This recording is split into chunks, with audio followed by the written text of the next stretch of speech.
এইভাবে রায় রামানন্দ রাধা তত্ত্ব, কৃষ্ণ তত্ত্ব, প্রেম তত্ত্ব, ভক্তি তত্ত্ব, শান্ত দাস্য সত্য বাৎসল্য মধুর প্রেমের রসের কথা সব বর্ণন করলেন। যদ্যপিও সখী কৃষ্ণ সঙ্গে নাহি মন, তথাপি রাধিকা যত্নে করানো সংগ্রাম। নানা চলে কৃষ্ণ প্রেমে সঙ্গম করায়, আত্মসুখ হইতেও কোটি সুখ তারা পায়। অনন্য বিশুদ্ধ প্রেম করে বশপুষ্ট, তা সবার প্রেম দেখি কৃষ্ণ অতি তুষ্ট। সহজে বুকির প্রেম নহে প্রকৃত কাম, তাই কামক্রিয়া সমুচ্চয়ে নাহি তার নাম। আত্মেন্দ্রিয় প্রীতিবাঞ্ছা তারে বলে কাম, কৃষ্ণেন্দ্রিয় প্রীতিবাঞ্ছা ধরে প্রেম নাম। তাই গোপীদের মনের মধ্যে কোনো আত্মেন্দ্রিয় বাঞ্ছা ছিল না, তারা কৃষ্ণেন্দ্রিয় বাঞ্ছা করতেন। বেদ ধর্ম ছাড়িয়া যদি কেউ কৃষ্ণ ভজায়, অনুরাগে মার্গে তাদের ভজে সেই জন পাইবে ব্রজেন্দ্র নন্দন।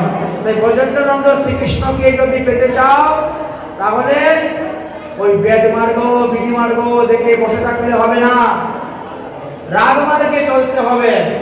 আমাদের ভজনের দুইটি মার্গ আছে, একটা হলো বিধি মার্গ আর একটা হলো রাগ মার্গ। তাই বলেন বিধি মার্গে ভজন করলে পার্শ্বদ থেকে বৈকুণ্ঠে যায়, আর রাগ মার্গে ভজন করলে ব্রজেন্দ্র নন্দন শ্রীকৃষ্ণকে পায়। অতএব রাগ মার্গে ব্রজেন্দ্র নন্দন কৃষ্ণকে ভজন করবেন। আমার ব্রজেন্দ্র নন্দন ভজে যে জন সকল জীবন।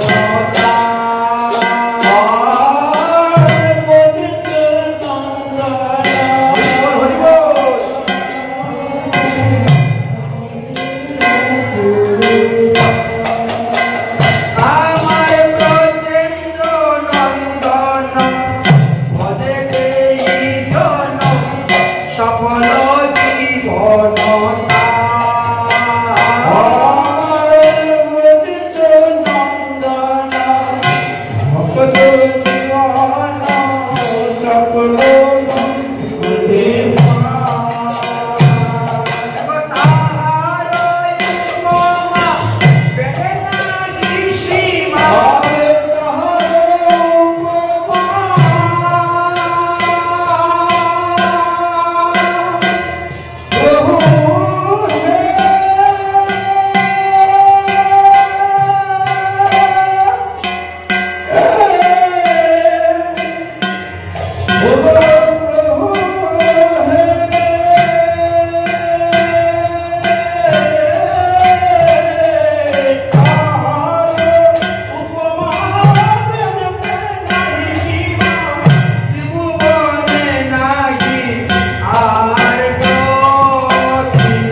তবে রাগমার্গে ভজন করতে গেলে রাগানুগা ভজন যারা জানে তাদের কাছ থেকে দীক্ষা নিতে হবে, তাদের কাছ থেকে শিখতে হবে, তবেই তারাই পারবে রাগানুগা ভজন শিক্ষা দিতে। বর্তমান জগতে গৌরাঙ্গ মহাপ্রভুর সম্প্রদায়ের মধ্যে অনেক শাখা প্রশাখা বেরিয়েছে নতুন। তারা নিজেরা গৌর সম্প্রদায় বলে দাবি করেন, কিন্তু তাদের কাছে রাগানুগা ভক্তি নেই, তাদের কাছে রাগমার্গীয় ভজন নেই। তারা নিঃসিংহ চতুর্দশী পালন করে, অত রাধারানী রাধাষ্টমী ব্রত পালন করে না। গৌর পূর্ণিমা অর্ধেক দিবস পালন করে, তারপরে তারা অন্ন ব্যঞ্জন খেয়ে ফেলে। এরা কিসের গৌরীয়? যদি গৌরের মন্ত্রই তাদের কানে না ঢুকলো, গৌরের বীজ গৌরের দীক্ষা মন্ত্রী পেল না, তো কিসের গৌরীয় হলো? মহাপ্রভুর এখন বর্তমান জগতে কিন্তু অনেক অনেক সম্প্রদায় শাখা প্রশাখা রূপে বেরিয়েছে। এরা নিজেদেরকে গৌরিয়া বলে দাবি করেন, কিন্তু তারা রাধা তত্ত্ব জানে না, তারা রাধা রানীর নাম কীর্তন করে না, তারা রাধা রানীর গুণগান কীর্তন করে না, তারা রাধা রানীর চরণাশ্রয় করে না। তারা নৃসিংহ চরণাশ্রয় নিয়ে পড়ে থাকে, সারাদিন নৃসিংহ নৃসিংহ বলে চিৎকার করে আর জগন্নাথ জগন্নাথ বলে। মহাপ্রভু কিন্তু আমাদেরকে নৃসিংহের ভজন দিয়ে যান নাই, জগন্নাথের ভজনও দিয়ে যান নাই। তবে মহাপ্রভু যাওয়ার সময় বলে গেছিলেন, জগন্নাথ তুমি আমার ভক্তদেরকে রক্ষা করিও, তুমি আমার ভক্তদেরকে দেখিও। তাই যে রক্ষক তার সেবা করতে হয়, এই জন্য করা হয়। বাস্তবে যে জগন্নাথ দ্বারকার, এই দ্বারকার জগন্নাথ হলেন ওই জগন্নাথ পুরীর যে জগন্নাথ, তিনি হলেন দ্বারকার কৃষ্ণ।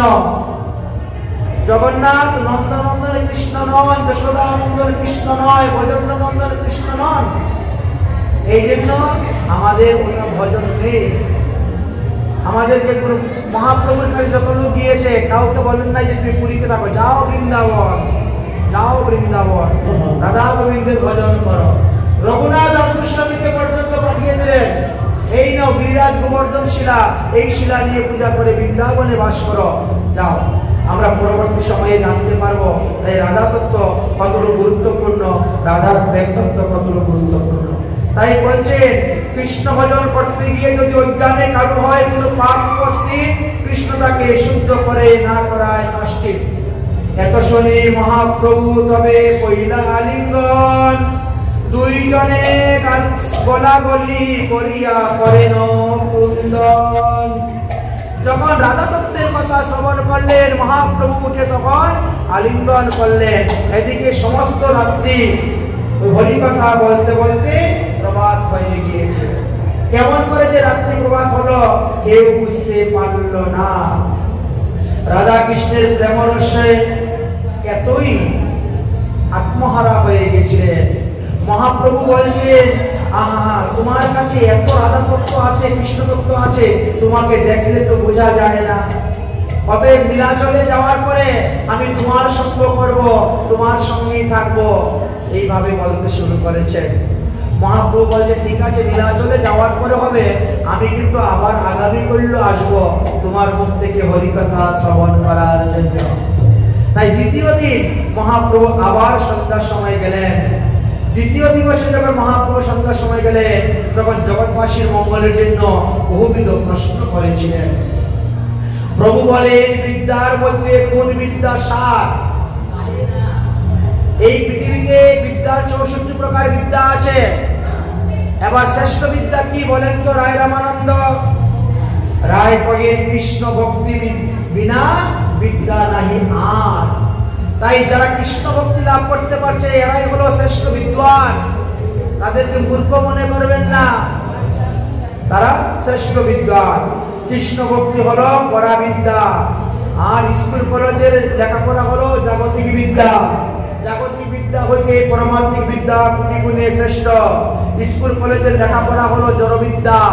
জড়বিদ্যা সব মায়ার বৈভব, শ্রীকৃষ্ণ ভজনে বাধা, অনিত্য সংসারে মোহ জন্মাইয়া জীবকে বানায় গাধা। তাই ওই পরমাত্মিক বিদ্যা লাভ করতে হবে। মহাপ্রভু দ্বিতীয় প্রশ্ন করলেন, জীবের কীর্তির মধ্যে কোন কীর্তি হয় বড়? রায় বলেন, কৃষ্ণ দাস সবথেকে বড় কীর্তি পদবী, এর থেকে বড় পদবী আর নাই। তাই ভগবানের দাস যদি কেউ হতে পারে তার থেকে বড় কীর্তি নাই, প্রতিষ্ঠার নাই। কারণ অল্প ভাইকে ভগবান কাউকে দাস করেন না, অল্প ভাইকে ভগবান না করে তাদেরকে দাস। বহুজনের স্বীকৃতি থাকলে তবেই দাস পদবী পাওয়া যায়। তাই দেখবেন অনেক গোস্বামী সন্তান, অনেক ব্রাহ্মণ সন্তান, তারা তাদের আগের পদবী ত্যাগ করে দিয়ে তারা নামের শেষে দাস লাগিয়েছে, কারণ তারা ভগবানের দাস। তাদের নামও পরিবর্তন হয়েছে, নামের পরিবর্তন হয়। দীক্ষা গ্রহণ করার পরে গুরুদেব তাদেরকে একটা নাম দেন, আর সেই নামের শেষে তারা দাস পদবী দেন। আজকে থেকে তুমি গোবিন্দ দাস, মাধব দাস, কেশব দাস, দামোদর দাস, এইভাবে নাম তাদেরকে দেওয়া হয়। নামের পরে কেউকে প্রভু উপাধি দেন না, কোন গুরুদেব দেন নাই। তো গুরুদেব যখন দেন নাই, তো আপনি আরেকজনকে ডাকবেন কেমন করে? ও দিলীপ প্রভু এদিকে আসেন, ও সন্তোষ প্রভু এদিকে আসেন, এগুলো কোথায় পাচ্ছেন? কখনো এইভাবে বলবেন না। গুরুদেব কখনো প্রভু উপাধি দিতে পারেন না, ইনি দাস উপাধি। কারণ আমরা জীব, জীবের স্বরূপ নিত্য কৃষ্ণ দাস। আমরা প্রভুর পাদাশ্রিত, দাসানু দাসের দাস। তাই মহাপ্রভু জিজ্ঞাসা করলেন, কীর্তির মধ্যে জীবের কোন কীর্তি পয়সা? বলে দাস উপাধি হলো শ্রেষ্ঠ কীর্তি, তার উপরে আর নেই। তাই নামের শেষে দাস, দাস উপাধি লাগানো। এবার কৃষ্ণদাস। কৃষ্ণদাস অভিমান যে আনন্দ সিন্ধু, বলে কোটি ব্রহ্ম সুখ নহে তার এক বিন্দু। এই দাস উপাধিতে যে আনন্দ পাওয়া যায়, এই আনন্দ ব্রহ্মারও পান না। তাই বলছেন কৃষ্ণ দাস এই অভিমানে যে আনন্দ সিন্ধু, কোটি ব্রহ্ম সুখ নহে তার এক বিন্দু। এবার মহাপ্রভু দ্বিতীয় প্রশ্ন করলেন, আচ্ছা বলো তো দেখে, সম্পত্তির মধ্যে জীবের কোন সম্পত্তি হয় বড়?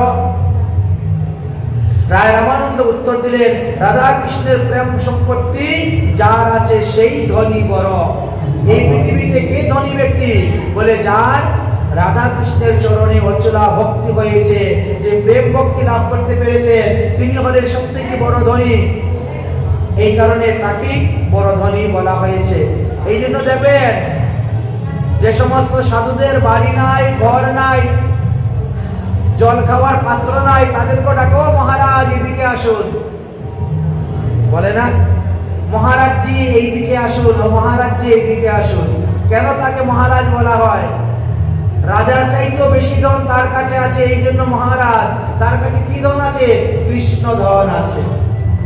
আচ্ছা, কিছু কিছু সম্প্রদায়ের লোক বলে, মহাপ্রভু তো রাজা নাম শুনলেই তার কাছে যেতেন না, তাহলে মহারাজ শুনলে কে যাবেন? তার পিছনে কারণটা আগামী করলো পাঠে শুনবেন, আজকে নয়। মহারাজ প্রতাপরুদ্র, তিনি কখন মহাপ্রভু তার সঙ্গে দেখা করতেন না? যখন তার শরীরে রাজ পোশাক ছিল তখন। কিন্তু রাজা প্রতাপরুদ্র যেদিন তিলক লাগিয়ে এসেছে, পাঞ্জাবি পরে, ধুতি পরে, গলায় তুলসীর মালা দিয়ে এসেছে, সেই দিন মহাপ্রভু তাকে ধরে আলিঙ্গন করেছিলেন, গলাগলি কুলাগুলি করেছে। বুঝতে পেরেছেন? তাহলে শুধু নামে তো হবে না, কাজে হতে হবে। আগে তিনি রাজা নাম শুনে কেন তার কাছে যেতেন না? কারণ তার পোশাক নেই, তার বেশ নাই। আগে হলো বেশ। এই জন্য আমরা যে যত বড় সাধু হোক না কেন, আমাদের তিলক মালাটা বেশটা ঠিক রাখতে হবে। মালা তিলক বেশ ঠিকই রাখতে হবে। আমাদের কপির বহির্বাস এগুলো ঠিক রাখতেই হবে, কারণ এটা বেশ আমাদের গুরুদেবের প্রদত্ত দেওয়া বেশ, এটাকে পরিহার প্রত্যাহার করা যাবে না। তাহলে এই পৃথিবীতে সব থেকে বড় ধনী কে? বলে যারা কৃষ্ণ ধনে ধনী হয়েছে, যারা রাধা কৃষ্ণের অচলা প্রেম ভক্তি লাভ করতে পেরেছে, তারাই হলো বড় ধনী।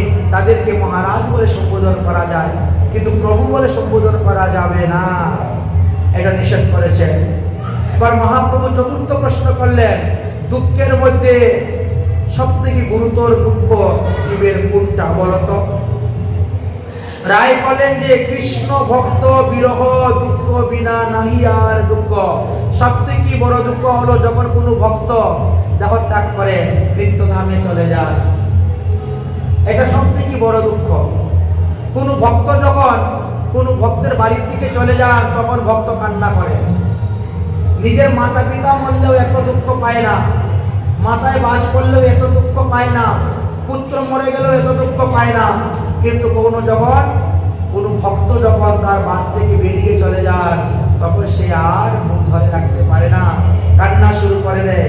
তাই কৃষ্ণ ভক্তের বিরহ হলো সব থেকে বড় দুঃখ। হরিদাস ঠাকুর যখন মারা গেলেন, মহাপ্রভু স্বয়ং কান্না করলেন, তার দেহকে কুলে করে নিয়ে নৃত্য করেছিলেন। এটা আমাদের সপ্তম দিবসের পাঠেতে আসবো, আমরা চতুর্থ দিবসের পাঠেতে আছি। তাই এই দুঃখ হলো সব থেকে বড় দুঃখ। ভক্তের সঙ্গে ভক্তের যে প্রসঙ্গ, ভক্তের সঙ্গে ভক্তের যে সেবা, সেই সেবা যখন বিচ্ছেদ হয়ে যায়, এর থেকে বড় দুঃখ আর কোথায় নেই। বলে শিরে বাজ করে যদি পুত্র মরি যায়, তাহা সই তবুও ভক্তের বিচ্ছদ সহন নাহি যায়। মহাপ্রভু পঞ্চম প্রশ্ন করলেন যে প্রভু কহিন, মুক্তির মধ্যে কোন মুক্তি জীবের হয় সার? রায় কহিন, কৃষ্ণ প্রেম বিনা মুক্তি নাহি আর। এই পৃথিবীতে যত প্রকার মুক্তি আছে, সমস্ত প্রকার মুক্তির মধ্যে কৃষ্ণ প্রেম হলো সর্বসাধ্য মুক্তি।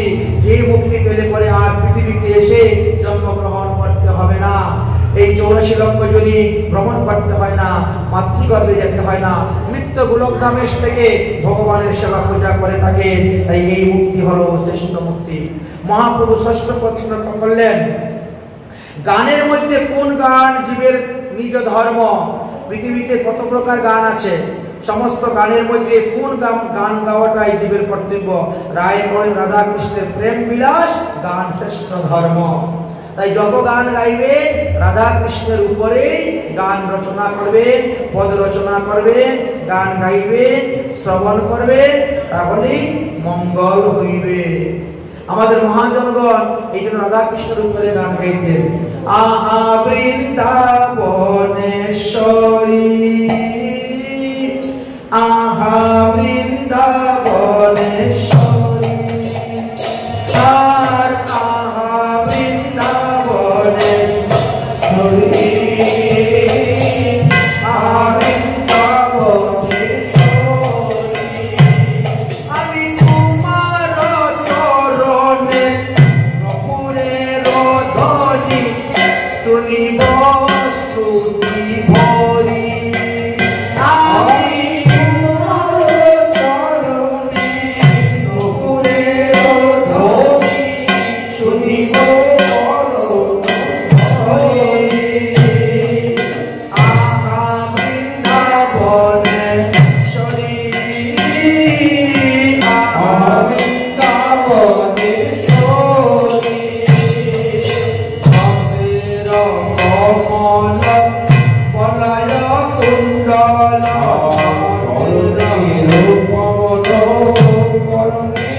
কুণ্ডল, দেবী শঙ্কর চন্দ্র বলি,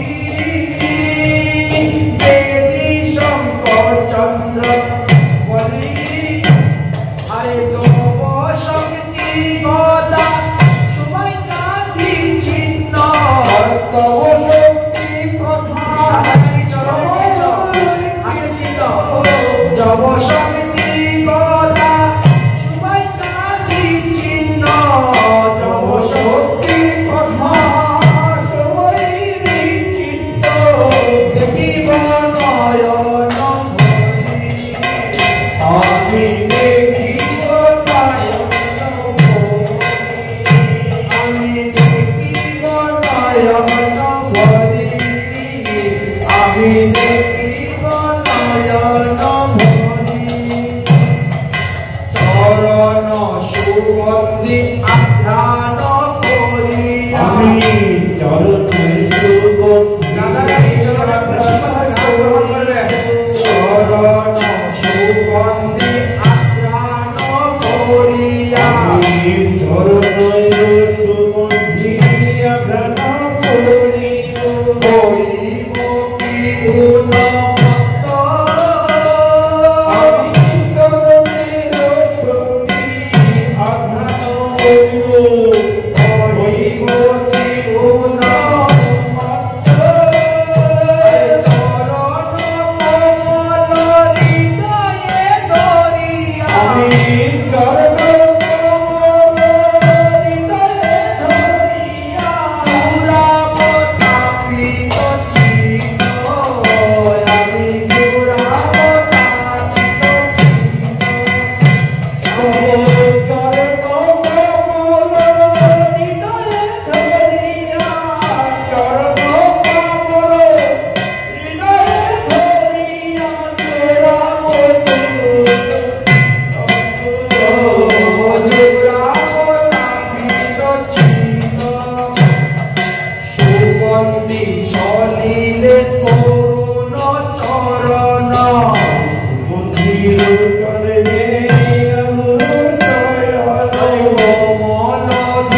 ভাসিব আমি রাধে রাধে বলি তুহানা মা বলি রাধে রাধে বলি আমি রাধে রাধে বলি তুহানা মা বলি রাধে রাধে বলি ডাকিব উচ্চ স্বরে রাধে বলি জানি আমি ডাকিব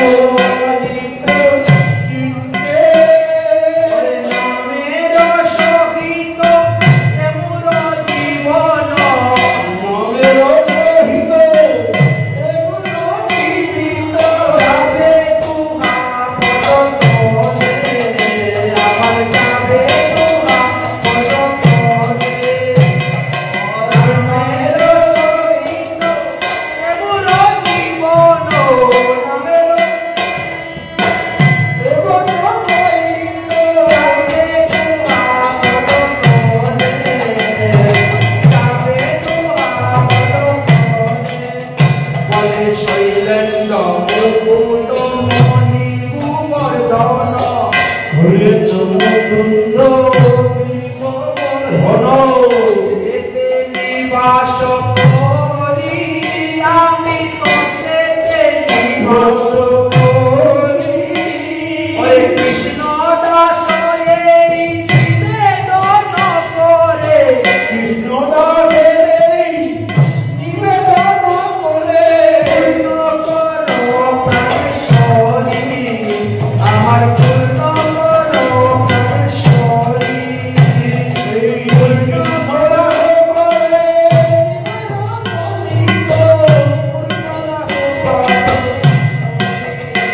আয় পূর্ণ করো প্রাণেশ্বরী। তাই গানের মধ্যে সব থেকে শ্রেষ্ঠ গান হলো রাধা কৃষ্ণের লীলাকেলি গান। সেই সমস্ত গান স্মরণ করবেন। এবার ষষ্ঠ প্রশ্ন হয়ে গেল, সপ্তম প্রশ্নতে আমরা প্রবেশ করলাম। 7 নম্বর প্রশ্ন করলেন, প্রভু কহিলেন শ্রেয়ের মধ্যে কোন শ্রেয় জীবের হয় সার? রায় কহিলেন কৃষ্ণ ভক্তি বিনা শ্রেয় নাহি আর। 8 নম্বর প্রশ্ন করলেন, কাহার স্মরণে জীব হইবে অনুরক্ষ? রায় কহিলেন কৃষ্ণ নাম গুণলীলা প্রধান স্মরণ। তাই স্মরণ করবেন কি? শ্রীকৃষ্ণের নাম গুণ লীলা শ্রবণ করবেন। 8 নম্বর প্রশ্ন হয়ে গেল।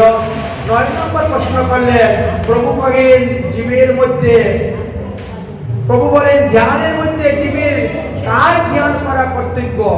রায় কহিলেন রাধা কৃষ্ণের পাদাম্বুজ ধ্যান করাই হলো সর্বশ্রেষ্ঠ। 10 নম্বর প্রশ্ন করলেন, প্রভু বলেন সর্বত্রিয়া জীবের কর্তব্য কাহা বাস? রায় কহিলেন শ্রীরাম বৃন্দাবন যাহা লীলা রাস। বৃন্দাবন ধামে বাস করাই প্রতিটা লোকের কর্তব্য। প্রভু কহিলেন শ্রবণের মধ্যে কোন শ্রবণ জীবের হয় সার? রায় কহিলেন রাধা কৃষ্ণের প্রেমলীলা শ্রবণ বিনা শ্রবণ নাহি আর। মহাপ্রভু আবার প্রশ্ন করলেন, প্রভু কহিলেন উপাস্যের মধ্যে কোন উপাস্য করবে, কোন দেবতার উপাস্য করা জীবের ধর্ম? রায় কহিলেন রাধা কৃষ্ণের যুগল উপাসনা বিনা আর কোন উপাসনা শ্রেয় নেই। মহাপ্রভু 13 নম্বর প্রশ্ন করলেন যে মুক্তি ভুক্তি বাঞ্ছে যতে তাহাদের কি গতি হয়? রায় বলেন স্থাবর দেহ দেশেতে গিয়ে তাদের জন্ম হয়, তাই এইগুলা চাইতে নাই। এইভাবে মহাপ্রভু 13টা প্রশ্ন করেছিলেন এবং 13টা প্রশ্নের উত্তর রায় রামানন্দ দিয়েছিলেন। দ্বিতীয় দিনের কথা আমরা আলোচনা করলাম। তৃতীয় রাত্রিতে মহাপ্রভু রায় রামানন্দের সঙ্গে যে সংবাদ হয়েছিল সেই কথা আগামী করিল আমরা আস্বাদন করব। আজকের মতো গৌর কথা আমাদের এখানেই বিশ্রাম। বলো গৌরাঙ্গ মহাপ্রভু কি, গৌর কথা কি, চৈতন্য ভাগবত কি, চৈতন্য সপ্তাহ কি, মহাপ্রভু আবির্ভাব তিথি কি, আজকের আনন্দ কি। জয় জয় শ্রী রাধে শ্যাম। आरती मन में बसा कर तेरी मूर्ति उतारू में भी करते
महाराज की, आस्थान पुरुष की, चार धाम की, सारी संपत्ति समुदाय की, सारे आचार्य की, बामन द्वारा की, बलवद्दी आकड़ा की, अनंत मुनि वैष्णव की, उपस्थित भक्तबिंद की, उपस्थित मातृबिंद की, फूल परताल की, गवैया बजैया की, रसोईया पुजारी की, पुजारी भंडारी की, दाता भक्ता की, महाप्रसाद की, महाभारत खाने वाला की, आज के आनंद की, भागवत सप्ताह की, चैतन्य भागवत की, चतुर्थ दिवस पाठ की, आज के आनंद की,